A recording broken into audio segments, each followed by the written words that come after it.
4분기에 생산이 집중되는 경향을 보이고 있기 때문에 실적은 개선될 것이다 라는 가이던스는 회사가 이제 제시를 하고 있는 상황이고요. 소변으로 방광암을 조기 진단하는 굉장히 유용한 제품 얼리텍 BCD 분석 서비스를 하고 있는 그런 회사입니다. 도나네맙 같은 아밀로이드 베타를 제거하는 그런 기존과는 전혀 다른 기전이죠. 그래서 한 3가지 기전으로 알츠하이머를 치료하겠다라는 그런 다중기전을 가지고 있습니다.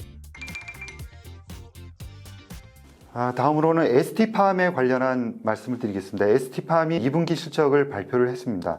매출은 늘었는데 영업이익은 다소 감소한 것으로 나왔고요. 올리고 헥산이라든가 메신저 RNA 같은 고마진 품목의 비중이 좀 줄어든 게 영업이익 감소에 영향을 미쳤고요. 임상비용 증가라든가 연구개발 비용 증가가 영업이익 감소에 또 영향을 미쳤습니다. 그렇지만 하반기로 들어서면서 4분기에 생산이 집중되는 경향을 보이고 있기 때문에 실적은 개선될 것이다 라는 가이던스는 회사가 이제 제시를 하고 있는 상황이고요. 전체 매출도 올해 이제 컨센서스는 한 2,800억 정도 되는데 매년 증가를 해서 2025년도에는 한 4,200억 정도 매출을 하는 것으로 볼 수 있습니다. 그래서 매출은 증설이 되는 속도에 따라서 지속적으로 증가할 것이다 라고 볼 수 있고요. 최근에 이제 자금 조달을 통해서 한 800억 정도의 올리고 신규 투자를 하겠다라고 발표를 했습니다. 이것은 수요 증가하는 데 선제적으로 대응하는 것이기 때문에 자금 조달에 대한 우려감보다는 오히려 향후에 매출이 증가하는 쪽 긍정적으로 볼 필요가 있겠다라고 생각을 할 수 있고요.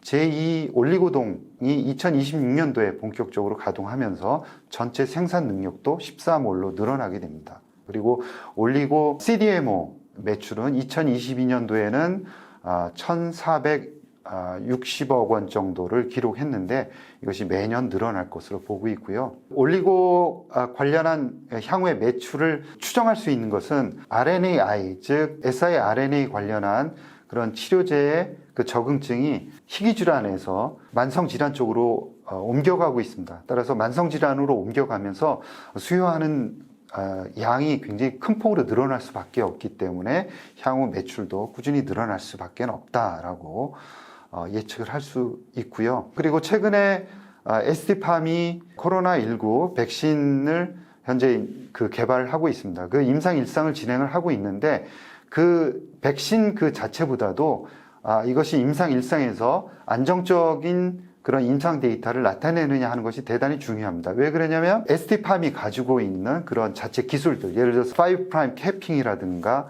아니면 전달체 기술을 전체 적용한 결과들이 나오는 거죠. 이것은 어디로 연결되냐면 나중에 CDMO, 메신저 RNA, CDMO 사업으로 고스란히 연결될 수 있다라는 거죠. 이번에 나오는 데이터도 그런 관점에서 관심을 갖고 지켜볼 필요가 있겠다라고 말씀드릴 수 있습니다.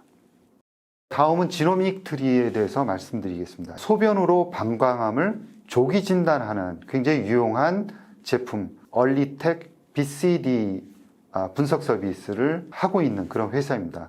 최근에 미국에서 분석 서비스를 시작을 했다라고 발표를 했는데요. 제한적인 범위에서 분석 서비스를 시작을 한 겁니다. 진단기기는 지난 4월에 FDA로부터 혁신 의료기기로 지정을 받았습니다. 일전에 한번 말씀을 드린 적이 있는데요. 이 FDA로부터 혁신기기로 지정을 받았다라는 것은 어떤 그 약효와 관련해서 인정을 받았다 이렇게 보기보다는 향후에 지금 있는 진단기기보다 훨씬 더 혁신적일 가능성이 있다라는 그 가능성을 인정했다라는 거죠. 그래서 약효와는 무관한 것이다. 이런 것을 항상 이제 걸러서 여러분들이 받아들이셔야 됩니다. 그렇지만 향후에 이제 사업화하기에는 굉장히 유리하죠. 왜냐하면 FDA하고 협상을 하거나 이런 회의를 하는 진행 속도가 굉장히 빨라질 수 있다라는 점은 이제 혜택이다라고 볼 수 있습니다. 지노믹 트리가 미국의 자회사를 통해서 개발한 검사실, 이 검사실이 클리아 랩으로 지정이 되어 있는데요. 그 지정된 랩에서 검사 서비스를 진행을 하게 됩니다. 그래서 상당히 제한적인 그런 범위 내에서 검사 서비스를 하지만 차근차근 검사 데이터라든가 아니면 레퍼런스를 쌓을 수 있고, 그리고 FDA 정식 승인을 받은 후에 본격적으로 상용화할 수 있겠다라는 말씀을 드릴 수 있습니다. 임상 데이터로서 발표한 것은 그 민감도가 90% 이상으로 발표되면서 미국에 있는 경쟁 업체들 대비해서 상당히 우월한 것으로 나왔습니다. 향후에 관심을 갖고 지켜볼 필요가 있다라고 말씀드릴 수 있고요. 국내에 임상이 현재 진행이 되고 있습니다. 그래서 국내 임상이 먼저 진행되고 있고, 향후에 미국 임상이 진행되면서 국내 상용화가 조금 더 빨라지고 미국의 상용화가 한 2025년 정도에 본격적으로 진행이 되면서 우상향하는 그림을 그릴 수 있겠습니다. 다음으로는 아리바이오에 대한 말씀을 드리겠습니다. 이 아리바이오는 저희 채널에서 한번 소개를 해드린 적이 있습니다. 대표님께서 나오셔서 그 치료제의 기전과 향후 전망에 대해서 한번 설명을 해드린 적이 있는데요. 이 AR1001 경구용 다중기전 알츠하이머 치료제는 현재 임상 3상을 진행을 하고 있습니다. 기존에 여러분들이 알고 계시는 도나네맙 같은 아밀로이드 베타를 제거하는 그런 기전과는 전혀 다른 기전이죠. 그래서 한 3가지 기전으로 알츠하이머를 치료하겠다라는 그런 다중기전을 가지고 있습니다. 처음에는 크랩을 활성화시켜서 신경세포 사멸을 막고, 또 오토파지라는 우리 세포 안에는 쉽게 말해서 쓰레기를 청소하는 그런 기능을 하는 오토파지라는 것이 있습니다. 이 오토파지가 자가포식을 일으켜서 타우 단백질을 제거하는 그런 기전으로도 작용을 하고요. 3번째는 신호 전달 체계를 활성화해서 시냅스의 가소성을 높이는 그런 3가지의 기전을 가지고 있는 그런